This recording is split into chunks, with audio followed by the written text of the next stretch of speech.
What a contrast from 2019 to 2025. Yes.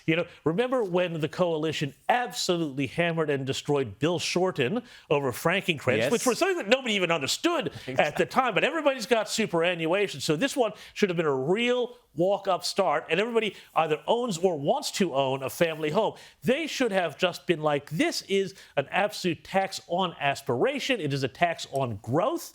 And this is what Labour is all about. And now Albanese goes into this, Chalmers goes into this with what, 90, 91, 93 seats, however many seats they wind up with. And they think they've got all of this political capital. They are going to go hell for leather in this parliament. And it won't just be this. Just you wait, the attack on capital, and all of it's going to be the other thing they're going to do. Just watch, Rita. Just watch this, Rita, though, too, because even if you don't have $3 million, they're also going to say, oh, there's this huge pot of money out there, and everybody is super. And we want to just say, hey, use this for some of our nation-building projects. Use this for infrastructure. Use this for build-to-rent. You'll still get return, but we're going to tell you what to do with it. This is socialism. This is what happens when you've got one side who's terrified to fight and wants to pretend to be Labor light. And right now, listening to the idiot pundits who don't want them to do well, who are telling them to veer further left, to be even more Labor-like, to be even more unelectable. And if you're going to do that, this is what happens, because Labor does have a mandate. They won in a landslide. They have a mandate to push ahead with these policies. Can I make one point? The sole job, just very quickly, the sole job of the opposition is to destroy the government, bring it down on argument, on philosophy, on economics. And to fail to do that, but to mimic them, is the greatest crime against the Australian people. And the coalition stand utterly condemned for the failure to fight, which they should have done at the last election, as they did in The Voice and when they won. Absolutely. But the thing is, too, this country, net zero is a very good example of this, but it's not the only thing. This whole country here, Greg Sheridan had a great piece in The Australian this weekend. He talked about how this is a great nation that is headed for mediocrity. And there's so many ways.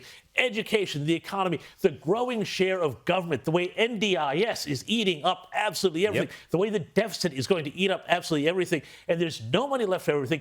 We're going to turn into Victoria nationally. Rita, I know you're going to talk about Victoria a little bit later on in the program, but this whole country, our luck is going to run out as the lucky country if we're not careful. This is why the opposition, this is why the coalition needs to stop having all of these internal fights over, is it, David or Michael or Susan or Angus or whoever, and get together and stop talking about themselves because nobody cares. They need to start talking to the people about they're heading down the wrong track already. They are heading in, and the personalities matter, because if you've got people in leadership roles who have no principles, who just look at focus groups, who don't actually have an ideological basis for why they entered politics and what they want to achieve, then you have this Labor light mismatch of nonsense that nobody wants. We've already got a Labor Party, we've already got a Greens. We need an alternative. And you've got to give people a clear alternative. And since,